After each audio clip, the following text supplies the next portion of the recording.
Who's announcing their candidacy for the GOP presidential nomination. The other buzz inside the Beltway has been more about arguments for a balanced budget amendment, the Affordable Care Act, and the Iran nuclear negotiations. Joining us this morning to discuss some of those issues is freshman Republican Congressman Gary Palmer from District 6 here in Alabama. And for folks at home, there is not a Democrat in the studio, so it'll be my job to ask questions from the other side. I don't take a position. I feel like I need to say that for folks so they know that. Good to see you, sir. Good to see you, Mike. Let's talk about this framework agreement with Iran on this nuclear program, and I know the president has called this a chance of a lifetime to get some nuclear, the issue there under control in that region. The question I have is, I know many in Congress, they want to put this up for a vote on the deal, and we don't know if that's going to happen, but does Congress know enough about this framework to really take a position right now?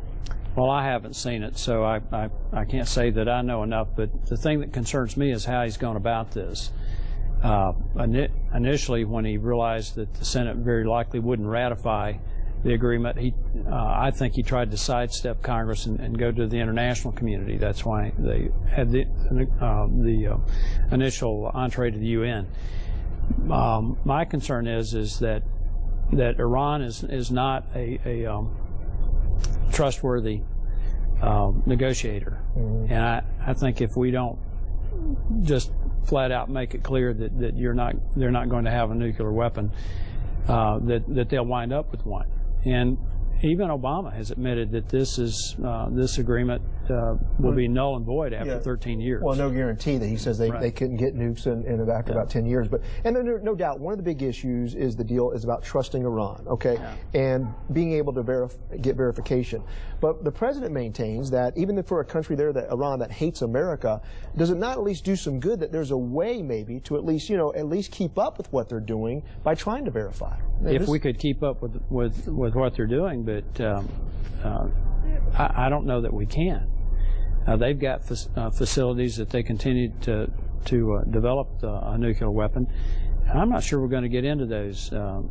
We just need to make it clear that we're not going to allow this happen, because the consequences of allowing them to get a nuclear weapon are enormous. I mean, it changes the whole course of history for the Middle East. A couple of Republican candidates have already said that if elected president, they would pull the U.S. out of any type of agreement here with Iran. Would you support such a move? But would such a move not cut the legs out from any future agreements with allied powers? I don't know that it would cut the legs out from under a future agreement, but again, I think you're trying to project 20 months down the road, and we're trying to look at where we are right now.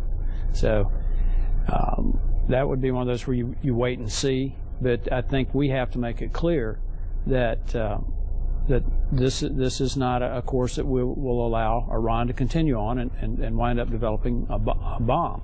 I think the biggest problem that we have in negotiating is not just that Iran is a bad actor, it's that they have zero concern about what this administration might do if they violate the agreement. Well, let's move on now to the Affordable Care Act. There is an alternative plan I know being worked on by Republicans, but how exactly would that work fiscally and logistically? Because I know many Americans have not seen a plan yet that actually reduces medical cost, whether it's the Obamacare plan or what we had before the Obamacare. Well, it depends on what people are looking at. Now, there are a number of plans out there that I think will reduce medical costs, and the biggest component of this is the health savings account, where if you get your insurance through your employer or you get your own plan, you're buying a major medical plan, and for simple math, let's say you have a $5,000 deductible, then instead of paying premiums into a regular health insurance plan, that money goes into a health savings account, and if you don't spend it, you keep it.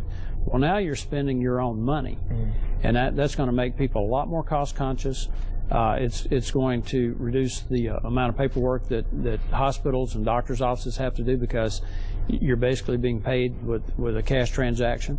And I think it's going to significantly lower health care costs, and I think it's the other parts of the plan will lower the cost of health insurance. Well, I want to speak quickly to the cost of Obamacare. The fact is the Congressional Budget Office says it is costing taxpayers about 20% less than what they thought. They're also saying that for 23 million people who were once uninsured, they will now be insured. So if you do the math correctly, they come down with a cost of being $4,130 $1,000 per uninsured individual for 2016. So is that not proof, though, the costs are in line with what the president was proposing originally with the Affordable Care Act? That's not what we saw from the CBO, and that's not what we're seeing in reality. We're constantly hearing from people whose premiums have gone through the roof, and we have as many people uninsured now as we did before Obamacare. So I think the Republican plan will address that. It will lower costs. It creates a real market atmosphere for health care, for health insurance, and I think it's going to cover everyone who wants insurance. And as they say, the devil will always be in the details. Congressman, thank you so much. I appreciate it.